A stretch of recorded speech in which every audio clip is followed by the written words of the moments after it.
From the National Weather Service in Raleigh, it's Nick Petro with another winter weather webinar for Central North Carolina. This one as of 11:30 Tuesday on the 16th of February. And this is for yet again another freezing rain event, this time from Wednesday night through Thursday daytime and perhaps even into the evening for parts of North Carolina. And what's changed since we sent out our first slides earlier this morning is we've expanded the winter storm watch for significant ice accumulations to what you see there on this screen right here, which is basically everything along and north of I-85. So you could see I-85 is this highway right here.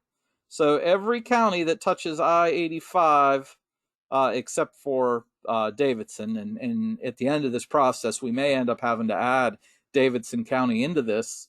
But basically along and north of 85 is where we think the risk for, significant accumulations of ice may be. So again, this is our watch. We will more than likely have advisories or convert some of these to warnings. But we typically don't do that until we're about 24 hours out from the event. So once we hit the 24 hours before it starts, that's typically when we roll out with our warnings and advisories. So you'll definitely want to stay tuned. We will continue to bring these PowerPoint updates throughout the next day or so and right through the event. Now, currently what's happening, certainly we've, we had some busy weather yesterday and unfortunately some really deadly weather along the coast, immediate coast, southeast coast of the state. All of that weather has departed, and finally we've got some sunshine. I haven't seen that in a while, but certainly we're warming up, which is very good news. So we'll take it, we'll enjoy it while it lasts. But I want to call your attention to all of the cold air that is to our west. And again, we talk about this many times, how the mountains block the cold air. And you can see we've got, teens and 20s degree readings banked up and west of the mountains. And I mean, heck, it's colder right now in the panhandle of, it's almost 25 degrees colder in the panhandle of Florida than it is here right now. So imagine that, the cold air has slipped under or slipped south of the mountains. But the mountains are protecting us. Now, what's going to happen ultimately is this cold air you see up here is going to build to our north, and then it's going to slowly make its way down to us, sort of taking the scenic route, as I like to say, around the mountains down to us over the course of the next 36 hours or so. So you might be wondering, well, heck, we're in the 50s, climbing into the 60s right now. How on earth are we going to go into, an event tomorrow night, Wednesday night, with a freezing rain potential? And that's because the cold air that will set the stage for freezing rain just hasn't gotten here yet. It's taking a while. So all this cold air up here is going to build east and then south and then make its way southward into us. It just takes a little while, but it'll get here eventually. Okay, so anyway, that's going to be the setup and how this is all going to come about. All right, so basically this the main point slide is basically it's a freezing rain event. That's what we're expecting, and we split this up into two regions. We've split this up into oh gosh, if I can get my highlighter here again. We've split this up into basically along and north of 85, and then from 85 down to 64. That's what we've got conveyed here. So for 85 north, we've got ice accumulations of about 1/4 of an inch, and south of 85 to the 64 corridor, maybe upwards of 1/10 of an inch. Okay, so south of 64, we don't expect any freezing rain at all. Okay, and again, that would be from tomorrow night, midnight, through the daytime Thursday. All right, so that's the takeaway. In terms of the significance, certainly near the Virginia border and the Triad, that's where we think the icing is going to be more significant. All right, so how's this all going to play out in terms of timing? And you can see there's the 1 a.m. Thursday morning slide there in the upper left, and it shows rain approaching from the southwest. Not unusual. It typically does start as rain, but then once it gets falling, then we have the cooling of the air mass, particularly near the surface, and the cold air starting to settle in at the same time. So by 4 a.m., we're going to have a solid area of freezing rain, and it could, like I said, it could extend as far south as the, whoops, that's my wrong pen there. It could extend as far south as Highway 64. Okay, but you know, so that's why we're saying there could be a light glaze as far south as 64. Okay, but the bulk of the freezing rain is going to be basically the same places that got it last week. That area there that I just circled, because if you look at 7 a.m., you know, it's warming up, but the places along and north of 64 remain freezing rain. So that's where it persists the longest. So, you know, it just so happens that Highway 85 kind of helps, you know, to mark those locations, and that's fine.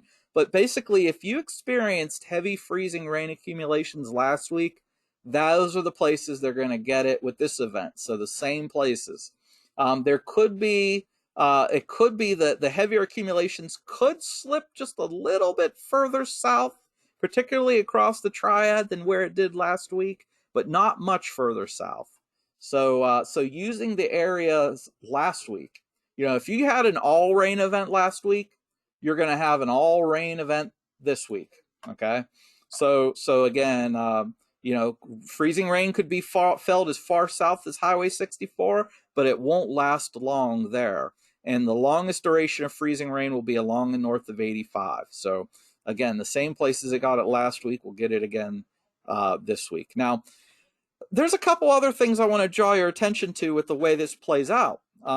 So we'll have spotty rain showers by midday Thursday, but then there's this batch of heavier precip. You'll notice some thunderstorms. Perhaps there's hints that there could be some thunderstorms along the leading edge and some heavier rain further west. So that by late afternoon Thursday, we're going to see rain showers and possible thunderstorms moving in from the southwest. And then by evening Thursday, it's going to be all rain everywhere. The freezing rain is going to be confined to areas north of the Virginia border because there's just going to be such an influx of warm air coming in with this system. And so we're going to be looking at all rain across all of central North Carolina for the rest of the night. The rain could be heavy at times, and there could be some thunderstorms possible with this too. So you know, we're going to be dealing with, you know, freezing rain along the north of 85 like we typically do, get a little bit of a break during the early afternoon like we see in here, and then we get the next batch of weather, which could bring, you know, flooding risks, could bring thunderstorm risks, could bring, you know, some gusty wind risks with these thunderstorms, and could bring some flash flooding risks. So it's just going to be a very dynamic and very messy weather system, is really the best way to describe it, because we're getting all kinds of hazards. All hazards are on the table with this. Okay, so in terms of ice accumulation, we think the highest amounts will be, you know, Forsyth, Guilford, Northern Alamance, Northern Orange, Person, all of Person, I might add, Northern Granville, Northern Vance, and Northwest Warren counties, basically the same places that got it last week. We'll get it again this week in terms of the ice, with lesser totals south of 85. So look for power outages and hazardous road conditions in those areas, especially near the Virginia border. And trees that were weakened by last week's storm will likely come down with this storm. So there could be, you know, perhaps another round. You know, on the other hand, one of my colleagues said this morning, well, maybe last week's event took out the weak trees. So maybe the only trees that were left standing were the stronger ones that might be able to, you know, stand up to another quarter inch of ice. And that may be true. But if there's any trees that are, you know, leaning over from last week that haven't fallen down, they probably will fall down with this upcoming ice event. Okay, so there's what we have in terms of amounts. Very, very modest icing amounts along the 64 corridor. And south of there, pretty much just an all rain event. All right. So then the next slide I want to highlight, because it's not just an ice event. We're talking some heavy rain amounts too. And when you add up the rain that falls, all rain, or the combination of ice, once that melts and the liquid equivalent in the rain that follows the ice, there could be 1.5 to 3 inches of rainfall across pretty much all of central North Carolina. Again, that's places where it's all rain, then also up to 3 inches in terms of places where it initially fell as ice and then the rain melts it. You could have potentially up to 2 to 3 inches of liquid equivalent. So that'll probably give us some poor drainage flooding, and in some cases some localized flash flooding Thursday and Thursday night. And then, of course, subsequent river flooding is expected. So let me take you to that, and let me pull the screen in here. A couple things I want to point out. This is the current river situation, and you'll see that we currently have flooding occurring, and we'll start out in the west. The Haw River near Bidem is above flood stage. The Neuse River at Smithfield is creeping up toward moderate, but it's in flood stage. At Goldsboro, thankfully the gauge has just been repaired this morning, and that's reporting minor flood stage. You can see up along the Fishing Creek near Infield, and of course on the Roanoke River, minor flood stage. That is the current conditions. As we look to the forecast, if I click on river forecast to see, how when we add in the next event's worth of rain, and you can see we go from orange to a lot more reds, which reds are moderate flooding. So, Tar River at Tarboro is well up into moderate flooding. The Neuse River at Goldsboro is well up into moderate flooding. We even have some minor flooding showing up on the Cape Fear, just barely, but definitely some minor flooding there at the Cape Fear near Fayetteville. So this is definitely the rain will basically be an issue.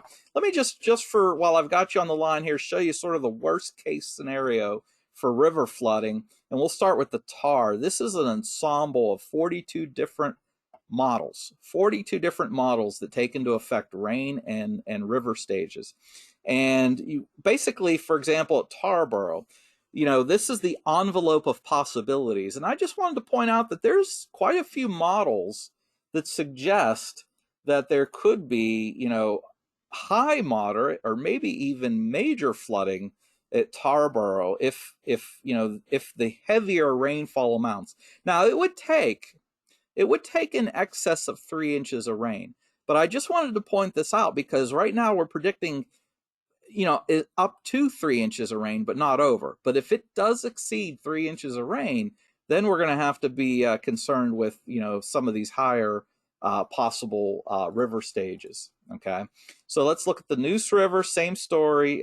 There is Smithfield, and you could see that the likelihood for major flooding at Smithfield is actually pretty decent. In fact, the mean of all these ensemble members take it to basically almost major, and the 50 percentile has it pretty much into major, and a lot of the ensemble members take it well up into major at Smithfield. So that the Neuse River might be one of the more that is potentially greater impact. And the same thing at Goldsboro. I want to call your attention to the wide swath of possibilities, but the number of possibilities, at least a third to a half of these possibilities are in the upper part of moderate, if not major, in terms of river flooding at Goldsboro. Okay, so anyway, this is an unfortunate winter storm in that it's walloping in many ways. We'll have the ice, and then we're going to have heavy rain, possible localized flooding and river flooding, and maybe even a gusty thunderstorm or severe thunderstorm or two. So anyway, basically, stay tuned. We'll be bringing you updates throughout the course of this event. And this slide here is sort of the takeaway. Freezing rain expected Wednesday night into Thursday evening. Again, highest amounts north of 85. Could be some light coating of freezing rain between 85 and 64, but all rain south of 64. Look for additional power outages, additional hazardous road conditions. Again, the same places that had power outages and down trees last week, we'll more than likely see it again this week. the trees that were weakened by last week's storm will likely come down with this one. And then warming up to all rain across all of central North Carolina by Thursday night. That's good because that'll melt the ice. But then that ice melt will quickly run off into local streams and rivers. And that could set, in addition to the rain that falls, all rain elsewhere, could set us up for localized poor drainage flooding, maybe some localized flash flooding, and subsequent river flooding is expected. So anyway, that's the way we think things are going to be shaping up. We will be doing additional briefings. I'll be doing another one of these webinars tomorrow. So we'll probably do another one at 11:30 tomorrow. And of course, between now and tomorrow, I will be I will be emailing these slides out. As soon as we wrap up here, I'll email these slides out, and we'll be tweaking the slides as we always do throughout the lead up to the event, and we'll be getting those out to you by email. So I haven't actually scheduled it in GoToWebinar yet, but I will here before the end of today. I'll schedule tomorrow's webinar at 11:30, same time, same place. So anyway, that is the latest for this briefing.